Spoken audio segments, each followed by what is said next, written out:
गुरु ब्रह्मा गुरु विष्णु गुरुर्देवो महेश्वर गुरुर् साक्षात् परम ब्रह्म तस्मै श्री गुरुवे नमः। आज की कथा, विश्वामित्र जी ने राम और लक्ष्मण जी को नगर देखने की आज्ञा दे दी, आदेश दे दिए। और विश्वामित्र जी ने सोचा कि अगर अब जनक जी को परिचय नहीं बता दूं तो आगे तो भेदी खुल ही जाएगी। क्यों भगवान नगर घूमने के लिए जाएंगे तो लोग आपस में पूछेंगे कहाँ से आए हो, कैसे आए हो, क्या हो, तो भगवान बता ही देंगे। दूसरा जो है, अभी तो ब्रह्म ब्रह्म कहते हैं, लेकिन ये बात नहीं होनी चाहिए। ब्रह्म को छिपाना भी तो चाहिए, ब्रह्म स्वरूप को। कहो भगवान की तो नरलीला करनी है ना। हाँ, तो ये पता चल जाएगा कि ये ब्रह्म है, तब कौन उनसे विवाह शादी करेगा, कौन क्या करेगा। और एक बच्चे भी उनके साथ देंगे, और बच्चे के साथ भी बात करेंगे, और बड़े की भी साथ बात करेंगे, बूढ़े की भी साथ बात करेंगे। हाँ, तो भेद तो खुलना चाहिए ना। कथा आगे बढ़ती है। सुंदर सदन सुखद सब काला, सुंदर सदन सुखद सब काला, तहाँ बास ले दीन भुआला, तहाँ बास ले दीन भुआला। श्री राम जय जय राम, श्री राम जय जय राम। सभी ऋतुओं में सुख प्राप्त हो, ऐसे सुंदर महल में विश्वामित्र जी राम लक्ष्मण को लेकर गए। दोपहर का भोजन करने के बाद थोड़ी देर विश्राम करते हैं। सायंकाल में एक घटना होती है। श्री राम ने सोचा कि विश्वामित्र जी सब लोगों के सामने मुझे ब्रह्म कहते हैं, ऐसा तो ये हमारा ब्रह्मत्व जो है खुल जाएगा। परिणाम स्वरूप मानव लीला में बाधाएं आएगी। अतः ऐसा चरित्र प्रस्तुत करूं कि स्वयं विश्वामित्र जी भी जो है चक्कर में पड़ जाए। उनके पास रघुकुल का तिलक, शंख जैसा कंठ, हंस खंजन गड्ढे पड़े हुए, सुंदर स्वरूप, करुणा पूर्ण नेत्र, सुंदर नासिका और नेत्र ऐसे लगते हैं जैसे धनुष पर बाण चढ़ा हुआ। सुनकर भृगुटी की शोभा, हृदय में 3 रेखा, छाती में भृगु ऋषि का चरण शोभा पाते हैं। आजान बाहु, पीतांबर और लाल माला, सुभग समन्वय छाती पर। दोनों भाई तैयार हो गए। ध्यान देना, अगर आप रामचरितमानस की पाठ करेंगे तो पता चलेगा कि अनजान गांव है। और विश्वामित्र जी की जवाबदारी है, क्योंकि दशरथ जी से कह करके दोनों भाई को मतलब कि मांगे हैं कि मुझे दे दो, मैं सुरक्षित आपके पास पहुंचा दूंगा। तो विश्वामित्र जी का दायित्व बनता है कि इनको सुरक्षित रखें, कोई प्रकार की बातें बीच में न हो। तो ये जवाबदारी जो है विश्वामित्र जी का है। फिर भी कुछ बोलते नहीं है। कहते भाई संभल करके जाना और आना। भगवान तो समझदार है ही, लेकिन विश्वामित्र जी कहते हैं कि भाई संभल करके जाना और संभल करके आ जाओ। नगर दिखाए तुरंत ले आवो, तुरंत ले आओ, क्योंकि अनजान गांव है, हो सकता कहीं रास्ता भूल जाए, जल्दी वापस न आवे। विश्वामित्र जी को मालूम है जो राम तो मर्यादा पुरुषोत्तम है, उन्हें किसी सलाह की जरूरत नहीं है, तो भी जो है अपनी तरफ से बोल रहे हैं। पहचान तो सब कुछ है, लेकिन तो भी, और आपके बच्चे अगर समझदार हो जाएं तो भी आप उसको रास्ता दिखाइएगा ही, जो है बचपन में दिखाए हैं तो आगे दिखाना ही पड़ेगा। लाखों समझदार हो जाए कुछ भी जाए, ये ठीक से चलना, ठीक से ये कार्य करना, कैसे चलोगे, क्या करोगे, पूछते हो कि नहीं जब कोई समझदार। तो विश्वामित्र जी भी सब कुछ जानते हैं, लेकिन तो भी जो है कहते हैं संभल करके जाना, रास्ते में कोई बातें न हो, अनजान गांव है, इनको तो सब पता है ही। हाँ, लेकिन एक देखो भावना है और कोई बातें नहीं है, क्योंकि बाल लीला है ना, तो भगवान भी तो बाल लीला ही कर रहे हैं। नहीं तो भगवान को क्या जरूरत है दौड़ने का। जब माता कौशल्या खाना खिलाती थी या दशरथ जी खाना खिलाते थे तो भगवान दौड़ करके भाग जाते थे। ये कौन, ये भागा भागी कोई बातें होती है, ये सारे लीलाएं। उसी तरह विश्वामित्र जी समझाते हैं अनजान गांव। सोचने वाला भी बात है, रामा अवतार में भी यही हुआ, विश्वामित्र जी समझाए हैं, और कृष्णा अवतार में जो है नंद बाबा समझाए हैं। जो अगर जा रहे हो तो ठीक से जाना, रास्ते में शोर मत मचाना। और कृष्ण मोहन जाके शोर तो मचाए ही, कैसा शोर मचाए देखे कंस के दरबार में। तो वही बात, उनको जो करना वो करेंगे। विश्वामित्र जी कहते मर्यादा पुरुषोत्तम हो, ठीक से रहना, क्योंकि हम मर्यादा का उल्लंघन नहीं करना है। रघुकुल में जो है कोई लांछना न आवे, ऐसा काम मत करना। एक अपना दायित्व बताते, जो है समझाते हैं। करना तो भगवान की है, जो भगवान राम को करना था वे जा करके किए, पुष्प वाटिका में हो या जनकपुर में हो या जहाँ हो। उसे कृष्ण भगवान का जो लीला करनी थी उसने कंस के दरबार में करके दिखा दी, ये बात उनके ऊपर है, लेकिन अपनी तरफ से समझाते। श्री कृष्ण का भी पांव पड़ता है मेहरबानी करना। जिस तरह जा रहे हो उसी तरह वापस आना, दूसरे को ठीक से रहने देना, दंगा फसाद मत करना। श्री कृष्ण की सारी भूमिका अलग है। रामा अवतार और कृष्णा अवतार के लिए सूत्र के रूप में कहना हो तो यह कह सकते हैं कि राम का काल जो था धर्म युग था, और कृष्ण काल जो है युग धर्म का काल था। रामा काल धर्म युग और कृष्ण काल युग धर्म। यहाँ धर्म युग है कि धर्म ही धर्म हो रहा है, और यहाँ क्या है कृष्ण काल युग धर्म। युग के हिसाब से जो होता है उसने किए।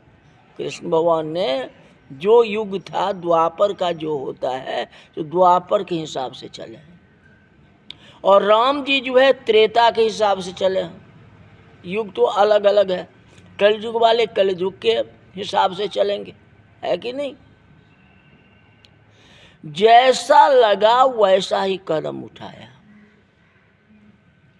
वचन पालन की बात की, विपरीत लगा, वचन को तोड़ दिया गया। महाभारत में क्या हुआ, युग धर्म हुआ, जैसा युग था वैसा काम हुआ। श्री कृष्ण को मुरली बजानी पड़ी तो मुरली बजाइए, और जब भगवान कृष्ण को लगा के शंख बजाना है तो शंख बजाया। जहाँ जो चीज़ का काम हुआ वह चीज़ का उपयोग किया। ये क्या है, युग धर्म की गर्जना है। युग के अनुसार शंख क्यों बजाए, ये युग का था। उस युग में युद्ध करना था। युद्ध के जगह जो है सुई से काम करोगे तो कैसे होगा? जहाँ काम आवे सुई, कहा करे तलवार। अब वहाँ तलवार लेके खड़े हो जाए तो कैसे होगा? तो जहाँ जो जैसा है वैसे करना पड़ता है। राम काल जो है धर्म युग है, धर्म की स्थापना है। कृष्ण का चरित्र अनुपम है, अनोखा है। आपने कथा सुनी होगी, भगवान कृष्ण को अक्रूर लेने आए। 11 साल 52 दिन गोकुल में लीला की थी भगवान ने। गोकुल में 11 साल 52 दिन, साल से कुछ कम था। फिर कृष्ण बलराम जब नंद बाबा के साथ मथुरा गए तो कंस के यज्ञ में घटना हुई। सायंकाल होने पर भगवान श्री कृष्ण ने नंद बाबा को कहा कि बाबा, मैं बलराम और गोप बालक जरा मथुरा का बाजार देखा हूँ। वही बात आ रही है, यहाँ विश्वामित्र जी को कहे और वहाँ किसको? नंद बाबा को। नंद ने इनकार कर दिया, नहीं ये गोकुल नहीं है। श्री कृष्ण भगवान बोले, इतना तो मैं समझदार हूँ, पराए गांव में थोड़ी ही शरारत करूँगा। नंद बोले, नहीं, इस समय तू समझदारी की बातें कर रहा है पर तेरा भरोसा नहीं है। ये विश्वामित्र जी को भरोसा थी, लेकिन नंद बाबा कहते हैं तेरा भरोसा नहीं है, क्या करोगे? कोई ठीक नहीं। श्री कृष्ण बोले, कम से कम बाजार तो जाने दो, और कहीं नहीं जाने दोगे तो कोई बात नहीं, बाजार तो जाऊं। जाते हैं और दुकानें देख करके वापस आ जाएंगे। यहाँ विश्वामित्र जी को कहते हैं, जो लक्ष्मण की इच्छा होती है जो गांव देखने के लिए जाऊं, तो मैं लक्ष्मण को दिखाने के लिए जा रहा हूँ, भाई को दिखाने के लिए जाए हैं, थोड़ी देर दिखा करके फिर लौट जाऊंगा। इतना ही अंतर है, बात यही होती। दुकानें देख करके वापस आ जाएंगे। बलराम साथ है, किस बात की चिंता है? बड़ा भाई तो है। वहाँ जो है बड़े भाई ने पैरवी लगाया, ये लक्ष्मण को जाने की इच्छा है। यहाँ तो स्वयं बड़े भाई ही बोल रहे हैं, हाँ बड़े भाई ही बोल रहे हैं। ये बलराम साथ है तो किस बात की चिंता है? यह तो बड़ा है, हमसे बड़ा है। तो छोटा बोला ना, छोटा बोला, अब वहाँ बड़ा बोला राम।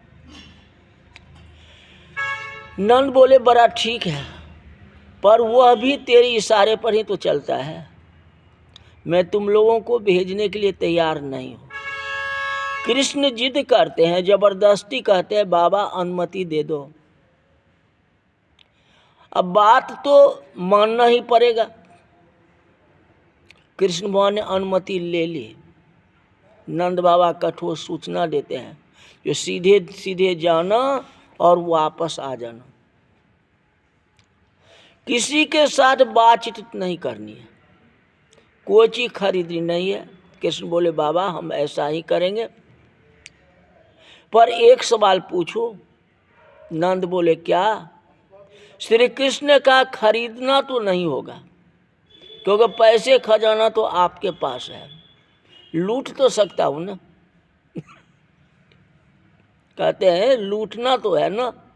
नंद बोले, नहीं जाना, मैं जानता हूं तेरी लूटने की आदत नहीं जाएगी। कृष्ण बोले, बाबा आप खरीदने को मना करते हो तो मैं क्या करूं? नंद बोले, अच्छा खरीद लेना, खरीद लेना, लेकिन लूटना नहीं, ऐसा मत करना, किसी के साथ लड़ाई झगड़ा नहीं करना। कई सूचनाएं नंद ने दे दी। कृष्ण जाते हैं मथुरा के राजमार्ग में। श्री कृष्ण जो कुछ करते हैं, कहने का मतलब है जो श्री कृष्ण का चरित्र एक अलग प्रकार का है, युग धर्म के अनुसार है। जिस समय जिस काल में जो कदम उठाने की जरूरत पड़ी, कृष्ण ने वैसा ही कदम उठाया। जबकि राम तो धर्म युग के मानव है। रघुकुल रीत सदा चली आई, प्राण जाए पर बचन न जाई। सीधा राजमार्ग अपनाया, कोई परिवर्तन नहीं हो सकता है, वचन के लिए या सत्य के लिए। जबकि कृष्ण की भूमिका में नो माँ कर्माणि लिप्यन्ति और नो में कर्म फले अस्पृहा। फिर भी मैं एक बात स्पष्ट कहता हूं, इतना सब कुछ होते हुए भी दोनों एक ही हैं। रामावतार में कुछ कमी रह गई थी, वह कृष्णा अवतार में जाके पूर्ण हुई है। राम अवतार में लक्ष्मण जी छोटे और राम बड़े थे, और कृष्ण अवतार में कृष्ण जी छोटे और बलराम जी बड़े थे। रामावतार में सीता जी राम से 9 साल छोटी थी। रामावतार में सीता जी राम से 9 साल छोटी थी। और कृष्णा अवतार में कृष्ण जी छोटे और राधा बड़ी थी। रामा अवतार में राम रावण को मार के वापिस जाते हैं और ऋषि मुनियों से मिले। अब बहुत जल्दी में थे, क्योंकि 14 साल की अवधि में ही सारी काम करनी थी। वे अगर रुक नहीं सके, अतः मुनियों को अच्छा नहीं लगा। ये बोले हमें यह था कि आप वापस आने पर रुकोगे और हमें आपका सानिध्य का लाभ मिलेगा, परंतु आप पुष्पक विमान से चले गए, वापसी में दर्शन नहीं हुआ। 14 साल पूर्ण होने में एक दिन बाकी है। ऋषि मुनि के आंख में आंसू है। बोले प्रभु हमें आपका सानिध्य कब मिलेगा? तो भगवान कहते जब मैं कृष्ण अवतार लूंगा तो आप गोप बालक गाय बन के आओगे। अब मैं आपके साथ 11 साल 52 दिन तक रहूंगा। इस प्रकार रामा अवतार का हिसाब जो है कृष्ण अवतार में पूरा किया, यही है। तो भगवान कृष्ण भी कोई गलत नहीं किया, वो भी लीला किया। जो रामा अवतार में कमी थी उसको कृष्णा अवतार में आकर के पूरा किया। रामा अवतार युग धर्म है और रामा अवतार कृष्णा अवतार युग धर्म है और रामा अवतार धर्म युग है। राम मर्यादा पुरुषोत्तम है, इसलिए विश्वामित्र जी सूचना नहीं देते, सिर्फ जाने की अनुमति देते। एक से दूसरे, दूसरे से तीसरे, इस तरह चारों तरफ नगर में बात फैल गई। सारा नगर राम के नगर दर्शन के लिए उमड़ पड़े। जब दोनों भाई आ रहे हैं, आए नगरिया हमार, दशरथ की लाला दुलारा सखिए आए नगरिया हमार। तब नगरिया में जाने वाले हैं, सब कोई आरती सजा के रखो और सब कथा सुनने के लिए तैयार हो जाओ। पुष्प वाटिका का वर्णन है। पुष्प वाटिका सुनने में बहुत अच्छा, वैसे तो भगवान के चरित्र सब अच्छे हैं, पुष्प वाटिका बहुत अच्छी है, बहुत अच्छा चरित्र है। इसको जरूर सुने, एक दूसरे को सुनावे। आज की कथा यही तक रही। बोले वृंदावन बिहारी लाल की जय।